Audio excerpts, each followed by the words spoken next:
Hello and welcome to The Autistic Me. This is Christopher Scott Wyatt, and joining me today is Daniel Sansing. Our topic is going to be dating and relationships on the autism spectrum. Daniel, you have an interesting perspective because you told me that you have always been able to socialize and you've had several relationships that were at least what we would consider long-term, lasting more than 6 months. Thanks for having me, CS. I think that I've always liked people. I don't know that I always connect really well with people.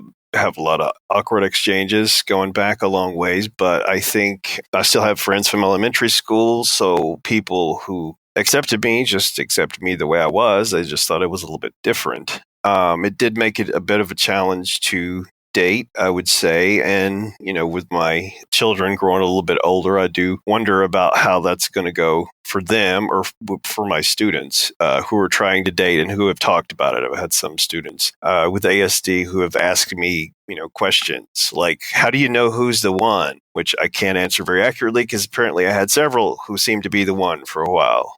Before I met Sonia, and we've been married for 16 years now. When someone comes to you and says, well, how did you start to meet people? My first answer is like everyone else. I always tell the parents and the autistics I talk to that I met my wife through the same routines that probably 90% of people do, which was at school or at work. And in our case, it was at school. How do you address the issue when someone asks how to meet other people? I would say it's a little bit interesting in my case. In middle school and high school, I was, tall and athletic. I played a lot of sports. I had a lot of interest, I guess, even though I would send odd messages to people or not really pick up on what they were getting at if they were trying to flirt with me. Actually, both of my previous wives that I was married to asked me out, which is, I guess, unusual a little bit. I asked Sonia out, but I eventually wound up sending an email because we were working in a writing center together. And every time I was going to ask her, somebody walked in and wanted something from her. So that went on for about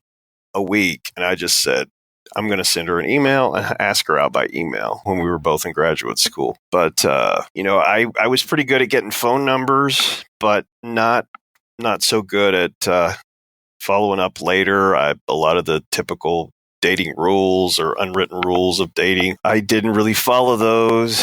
And I think I caused a lot of confusion.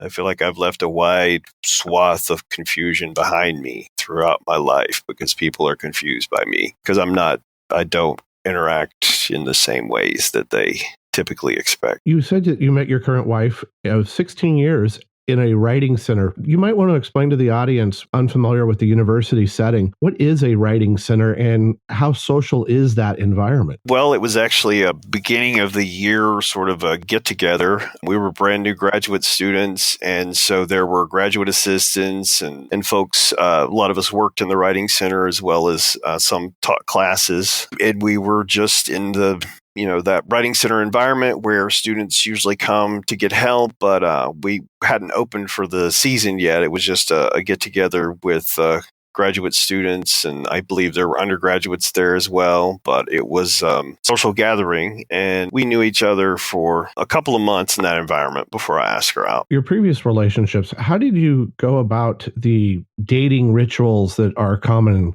high school and college and adulthood, such as choosing a place to go or how to dress, and those things that cause a lot of autistics a fair amount of anxiety? I had a lot of one dates, like we would go out once, and I don't know why I didn't ask to go out again, but I just didn't necessarily click with somebody or whatever. I wouldn't say that my experience was that typical of my friends. It was a little bit different for me, and sometimes somebody would ask them to introduce us or whatever, but I wouldn't say I picked up on social signals very well. I didn't pick up on flirting very well. I had some disappointment at some points, and I even think there was some talk that I might be gay because I didn't follow through with something, but I thought I was just being polite and not taking advantage of somebody. So apparently they were expecting me to take advantage, and I didn't necessarily get that.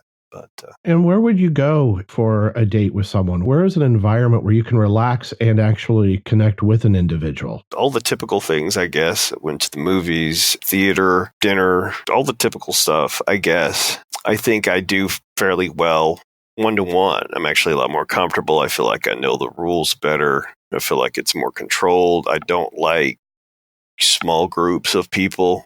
I'd rather talk to 5,000 people than 5 because I have trouble following the rules and knowing what I'm supposed to do when in those kind of situations. So actually dating was easier for me than, going out with a group of friends or having to be in a classroom size environment in high school. I always find public spaces difficult, and I know that many of the autistics I work with have mentioned that as well. So I find it interesting you were able to go to things like movies and dinner, which often overwhelm someone with sensory issues. Did you select those carefully? Did you pre-scout where you might go and say, okay, that's a quiet restaurant, I can handle that? A lot of it was just acting, I guess.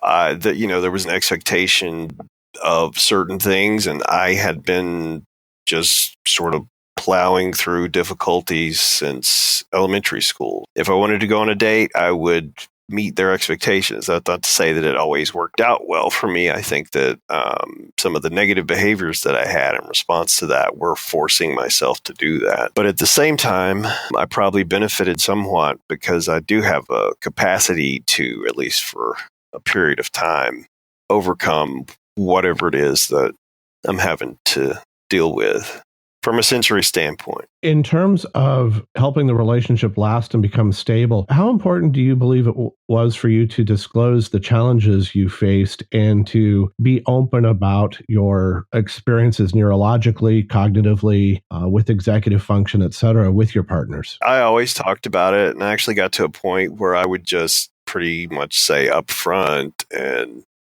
in a way, sometimes I think hoping that would be the end of it, but it wasn't necessarily. I just felt like it would skip through a lot of the later misery if I was just upfront. And I was upfront with Sonia, even though I didn't have a correct diagnosis at that point. I think we were both at a place in our lives where we knew that there's no perfect world and people have issues and we have to work them out one way or the other. So whoever it is, I would say that it worked better for me to just be upfront, and I would continue to do that. Like, I just didn't find it helpful not to. One of the things that I find is helping my wife and I connect is going through the trauma training and the other things required of foster parents. You basically are exposed to a lot of the current behavioral therapies and cognitive therapies that are or are not acceptable to me individually, but they help us understand where we were both coming from as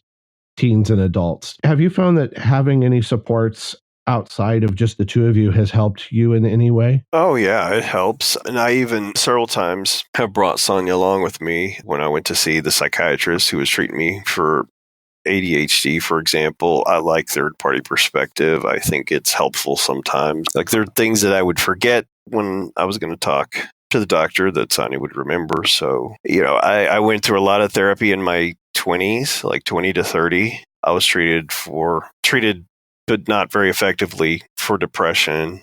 I think that I probably, like every therapist I've seen, they kind of just dismiss me at some point because we're kind of talked out and they tell me I'm healthy, I guess, in terms of what they can do with therapy. I think I would benefit from some help with sensory integration disorder, but I understand that that's more of that a physical therapist would help me with that more so than a counselor. What challenges do your neurodiverse traits bring to a relationship, and how have you worked around those? I sometimes don't want to go out.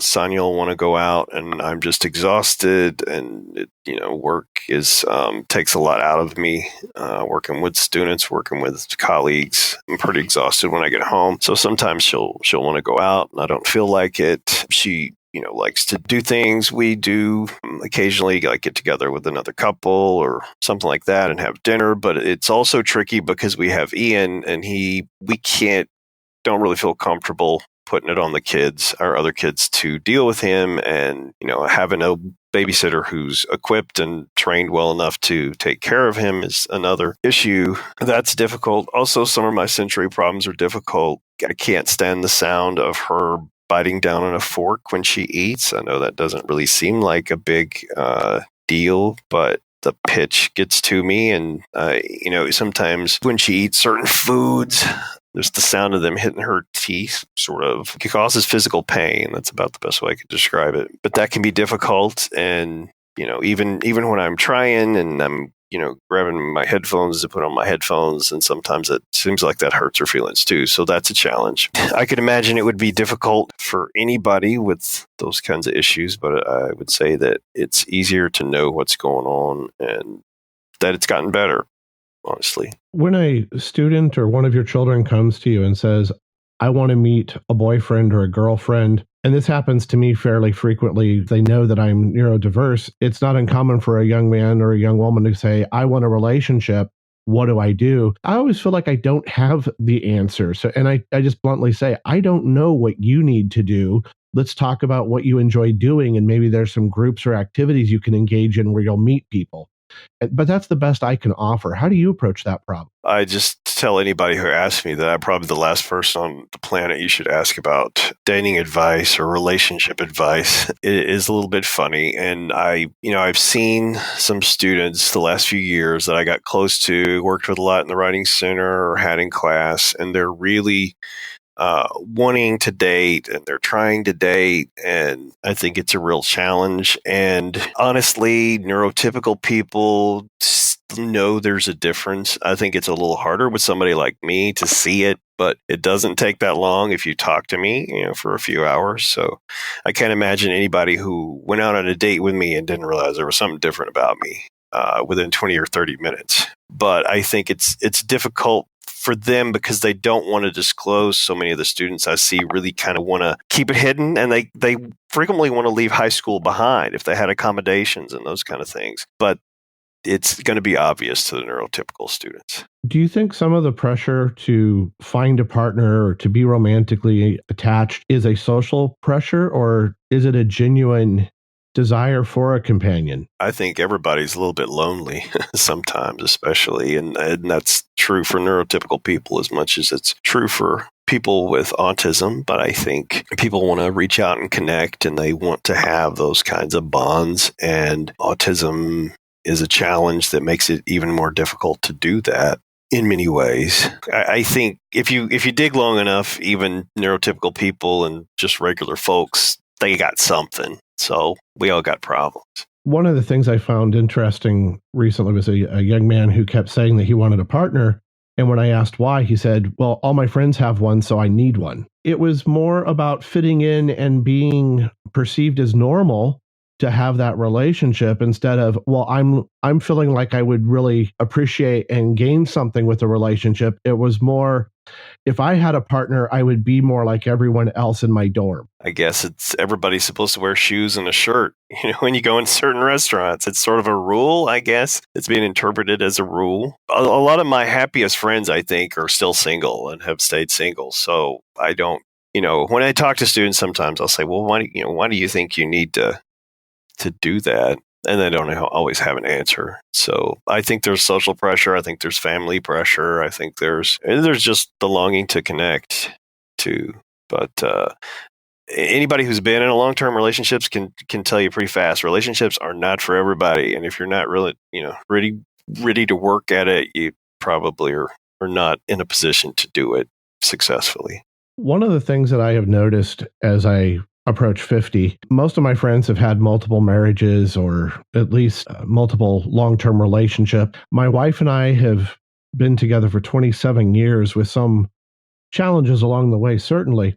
How have you made your relationship last 16 years? And what would you advise other couples with a neurodiverse or two neurodiverse partners? Wow, they should probably talk to a professional and not to me would be my first advice. I think marriage counseling, and this is true for my neurotypical friends too. I think marriage counseling is, especially if both parties are willing, it's a good idea. I've had friends go through that and it's really helped their marriages. So I think that people need to be open to that. You're just saying, well, if we can't work this out ourselves, we just can't make it. Well, no, that's not really the right attitude to take. We do all kinds of social negotiations and social constructions that we put together all the time. And I think that in the 21st century, we're redefining dating, we're redefining what it is to be social, social media and all these other venues. And we're really redefining a lot of things. So to be successful, you just need to stay open-minded and educate yourself as much as you possibly can. And I think it's useful to remind all young people that it's not necessarily that